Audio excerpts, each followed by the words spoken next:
حضرت رجب بٹ حافظہ کی بات ہو اور بے حیائی کو ڈسکس نہ کیا جائے تو یہ اس مضمون کے ساتھ ناانصافی ہے، کیونکہ رجب بٹ نے اپنی دنیا اور آخرت تباہ و برباد کر دی ہے۔ رجب بٹ کو بگاڑنے میں سارا ہاتھ ہی اس کی ماں کا ہے۔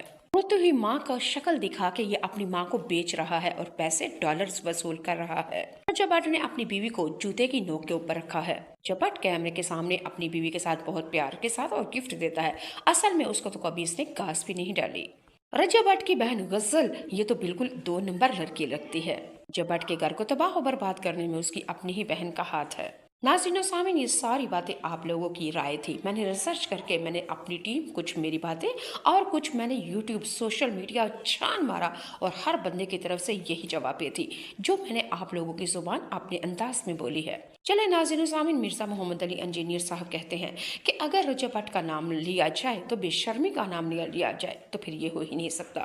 رجب بٹ کے ساتھ بے شرمی، کمینگی، بے حیائی ساتھ جڑی ہوئی ہے۔ مرزا محمد علی انجینئر صاحب نے کہا کہ انسان جو بھی کرے اگر سچے دل سے توبہ کر لے تو اللہ رب العزت اس کے سارے صغیرہ کبیرہ گناہوں سے معاف فرما دیتا ہے۔ رجب بٹ کو بھی چاہیے اپنی فیملی ولاگنگ چھوڑ دے اور حلال کے کاموں میں بیٹھ کے حلال کا پیسہ کمائے۔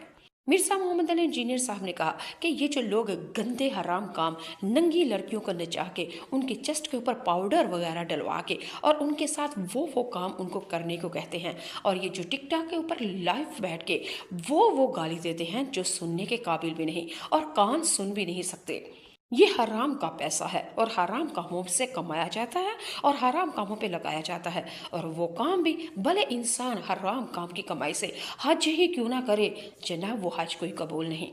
حج بھی حلال کی کمائی سے ہی کیا جائے تو ہی قبول ہوتا ہے اللہ کے فضل و کرم سے۔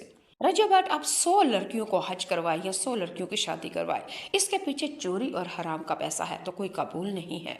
رجب بٹ ابھی بھی توبہ کر لے تو جتنے بھی اس نے گناہ کیے ہیں اللہ اپنے